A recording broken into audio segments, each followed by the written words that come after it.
মেয়ের বার্থডে থালি, তাই জন্য দেখো আজকে রেখেছি পোলাও আর মাটন অ্যান্ড আছে তোমার মুরগির মাংস।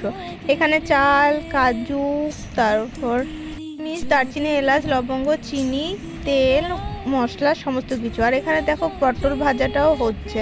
আজ দিনের মেনু, কিন্তু পটল ভাজাটাও থাকছে, যেহেতু ভাতও রান্না হবে তাই ফার্স্ট আমি পটলগুলোকে ভালোভাবে কেটে নিয়েছি। দেন পরিষ্কার পরিচ্ছন্ন করে নুন হলুদ মাখিয়ে এই যে তেলে একটা দুটো করে ছাড়ছি।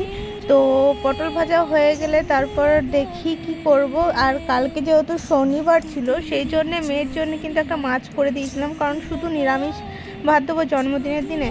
তো সেইভাবে আমি মাছ কিনতে পাঠিয়েছিলাম বাবাকে, তো মাছ এনে দিয়েছিল। তোমরা তো দেখেছো বার্থডের ব্লগটা। আর এটা ছোট করে তোমাদেরকে দেখাচ্ছি মেনুটা কি করেছিলাম। কাউকে সেরকম কিছু বলা হয়নি, এমনি বাড়িতে জাস্ট বাড়ির সবাই খেয়েছি।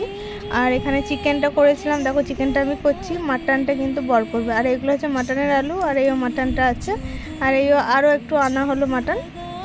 তো এখানে দেখো আমের চাটনি করছি, আর এদিকে হচ্ছে পোলাও, মানে হ্যাঁ ভাতটা আর কি সিদ্ধ করছে। তো যাই হোক, এখানে দেখছি ভাতটা হয়েছে কি হয়নি। তো এখনও অনেকটাই হতে বাকি আছে। চালটা কিন্তু বাসমতি না বাঁশকাঠি চাল, যাই হোক এটা বলছিল আমার বর, এটুকুই জানি, আমি কিন্তু পোলাও রাঁধতে জানি না। তো যাই হোক, এখানে দেখো রেডি হয়ে গেছে আমাদের পোলাও।